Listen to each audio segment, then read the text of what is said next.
in Lexington, Kentucky with Trish Tungate, the owner and chef at Minglewood Restaurant. Trish, thanks so much for being here today. Thanks for having me. We appreciate you closing your bar for us and letting us come in and talk about some of the recent regulations and policy changes that have happened here in Kentucky, a lot in part thanks to you. So we appreciate that. We're socially distanced and wearing our masks because we are in a food establishment. Hemp has actually been legal first for research since the 2014 Farm Bill, and then in 2018 became legal under the 2018 Farm Bill. But you've gotten in the game pretty early, and I can testify firsthand, you were probably the first restaurant, the first chef in Lexington, and probably the Bluegrass region to start incorporating hemp and CBD into your menu here. So tell us a little bit about what inspired you to get involved with hemp and start bringing it into Minglewood. I'm a firm believer in natural foods and products, and I try to feed people very well with whole food and food that has a lot of love in it, and then with natural ingredients, and then we try to make our cocktails the same. I think that cannabis, the more that it can be normalized, the more it will be normalized, the more it can behoove more people, and so why not add it to a cocktail, because that's about the most general thing you can do as far as community goes. So that's kind of how it started. Tell us a little bit about how being able to use CBD products in your foods and into your menu has benefited the impact of your business. We buy from a local producer, they grow in Harrisburg, they produce there, and so that's creating jobs for friends and people in my community, and the amount of money that we've made here has created multiple jobs here also because the sales from it are just really incredible, and it's really as easy as a cocktail, but you're getting the word out there, you're getting people to talk about it, and it raises a conversation all at the same time. So I think it's benefiting the state, not just from our restaurant, but throughout the community.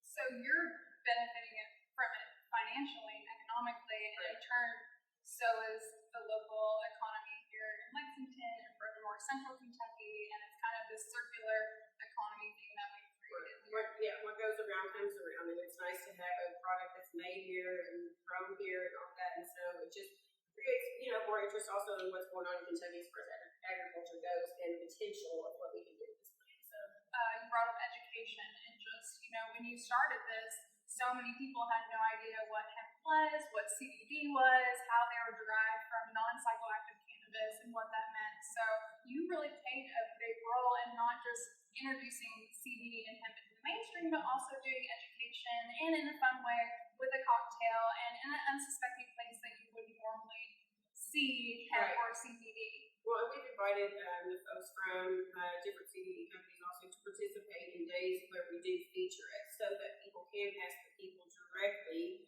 what's any questions that they have that I may not be able to answer, but that they can go into depth with and really get a feeling for where is this product coming from, how is it made, what is it doing, and how can it benefit me. We're here in Kentucky, which was historically the hemp capital of the world. What can you say about the attitudes towards hemp since the passing of the 2018 Farm Bill? Have you seen more of an interest as someone who offers hemp here at Minglewood? I think there's definitely a bigger interest because I think there are so many more people that are doing their research into what are the natural benefits of this. My mom is one of them. So it's a personal thing for me also within my family and for myself, but I think there are so many more people that are actually taking the time to do the research about and figure out what it is, what it has to offer, and instead of it just going, oh, that's part of cannabis, we don't want any part of that. One deal is, I think, with interest comes, there needs to be folks that actually do their research. Don't just go by whatever XYZ at the gas station. Would encourage people to really try to find out where the product comes from, how it is, manufactured, who's making it, overall quality of it, I guess I would say, to research where, because there's a million out there. There are so many products right now. The market is completely saturated. It's hard for consumers to know which products are safe, which products are not. Right. Snake oil, comes to mind when you're talking about it. So now that we're on this subject, we're here today because you actually went through an interesting process last year where you received a call from the local health department and were actually informed that you were not legally allowed to do what you'd been doing. Can you just tell us a little bit about that story and what happened and what led up to where we are today? We were closed for the original quarantine in the beginning of COVID, and I got a call and thought it was due to some carry-out specifics. No worries, no big deal. But was told instead to stop using CBD completely. I contacted your business partner, Kirsten, and she helped me get in touch with Jonathan, and he started trying to go down the line as far as where this was coming from. Such a strange time, such a strange thing. I don't know anyone else that was contacted. Anyway, he has changed the rules since, and from what I understand, we're going to be guaranteed that option to use it and for it to continue in a big way in this state, hopefully. I'm glad you reached out to Jonathan, who is the general counsel of the Hemp Roundtable and who was able to step in and start working with the local health department and Governor Beshear's office and along with Rocky Atkins to help clarify what was going on and get to the bottom of that. And they did so pretty quickly. I would say, what was it, 6 months or so, 6 to 8 months, we saw these new regulations came out that actually clarify the fact that restaurants and bars can, in fact, use CBD products in cocktails or menu items, food items of your choice. Because of this series of events that probably started out pretty scary and traumatic, and during the COVID time, it definitely enhanced some of that. Here we are now, something great has come of it, and that was actually a big win for us last year.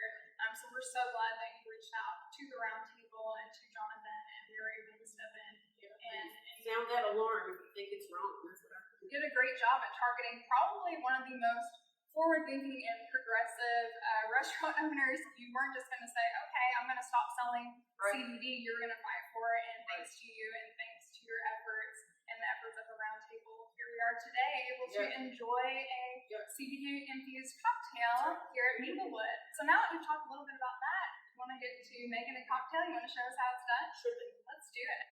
Trish just whipped me out this fabulous drink. Haven't tried it yet. First, tell us what's in it and where the CBD comes in.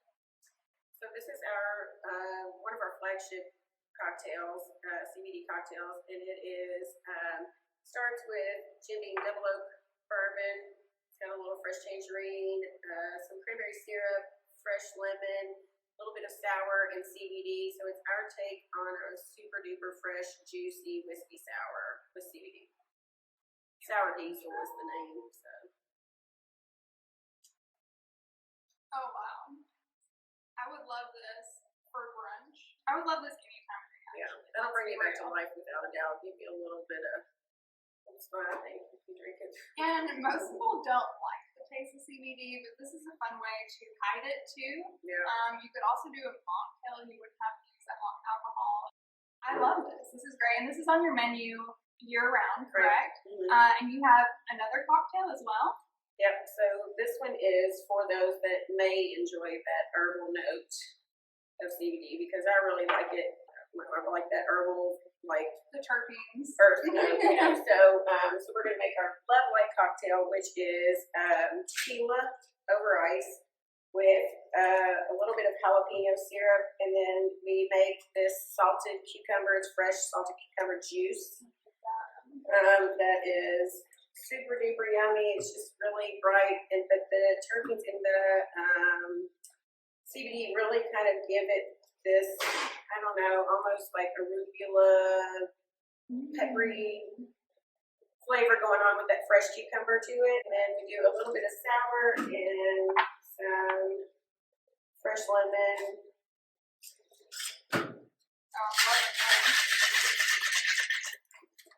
And then this and a little jalapeno garnish just to add an extra green note. Yes, all the spice too. And a little bit of heat to wake your body up. It's pretty good. Yeah, I'll try this one and we'll cheers. Guys, beautiful. Come check out Minglewood in Lexington. Thanks to Trish for all her work. If you haven't already, connect with us on social media. We're at Hemp Roundtable, Facebook, Twitter, Instagram, LinkedIn, and we're at USHempTV on YouTube. Cheers. Thanks, guys.